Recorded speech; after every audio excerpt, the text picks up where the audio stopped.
45 సంవత్సరాల నాకు ఇండస్ట్రీ అనుభవం ఉంది అని చెప్పి చంద్రబాబు నాయుడు మరి లాజిక్ ఎలాగా మిస్ అయ్యాడో మాకు అర్థం కావట్లేదు. విశాఖ జనానికి అసలు అర్థం కావట్లా.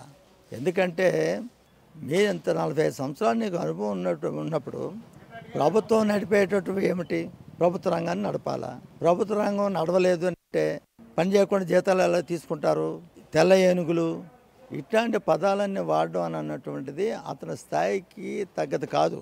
ఒక నార్మల్లో ఒక రోడ్డు అంటు పోయేవాడు మాట్లాడినట్టుగా ఒక సీఎం బాధ్యతారహితంగా మాట్లాడడం అని అన్నటువంటిది చాలా సిగ్గుచేటు.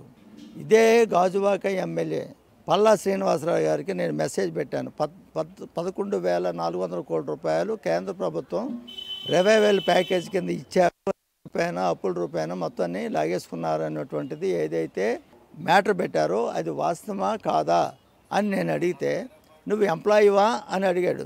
మెసేజ్ పెట్టాడు పల్లా శ్రీనివాసరావు. అందరు ఎమ్మెల్యేలకి పెట్టాను. అందరు ఎమ్మెల్యేలు ఎవడు మాట్లాడలా. ఎందుకంటే వాళ్ళకి తెలుసు.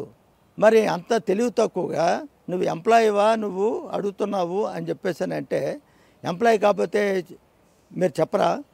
ఒక పౌరుడిగా నేను అడుగుతున్నాను, సమాధానం ఏమిటని చెప్పానంటే ఒక ఫోటోతో కొటేషన్ పెట్టాడు. మళ్ళీ మెసేజ్ తిరిగి అది మీకే వర్తిస్తుందని మళ్ళీ నేను మెసేజ్ పెట్టాను. పెట్టిన తర్వాత మీకు అవన్నీ కూడా వివరాలు అవి తెలియవు, నా ఆఫీసరా వచ్చేలా ఉంటే నేను చెప్తాను అన్నాడు. పబ్లిక్గా రా, నువ్వు గాజువాక జంక్షన్లో రా, పబ్లిక్గా చర్చ పెట్టు, మేము రెడీగా ఉన్నాం, మీరు రెడీగా ఉన్నారని చెప్పాను అన్న. దానికి తిరిగి సమాధానం మెసేజ్ అన్నది పెట్టలా. అంటే ఇదే పద్ధతి, ఇదే మాటలు చంద్రబాబు నాయుడు గారు ఎన్నికల ముందు అడిగేటప్పుడు పరిస్థితి ఏమిటి? ఆ దమ్ము ఎందుకు లేదు అని తెలియదా? దాని పరిస్థితి ఎలా ఉందో.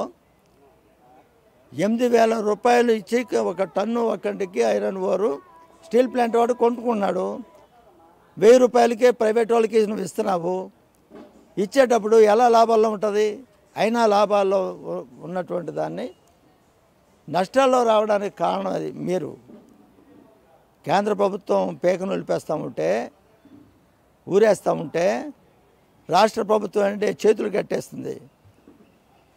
ఇసుక రీచ్లన్నీ కూడా రెన్యువల్ చేయాల్సిన రెన్యువల్ చేయకపోతే, రేకులు ఇవ్వకపోతే, వ్యాగన్లు ఇవ్వకపోతే రవాణాకి ఎంత డెమరేజ్ అవుతుంది? నష్టాలకు కారణం ఎవరు?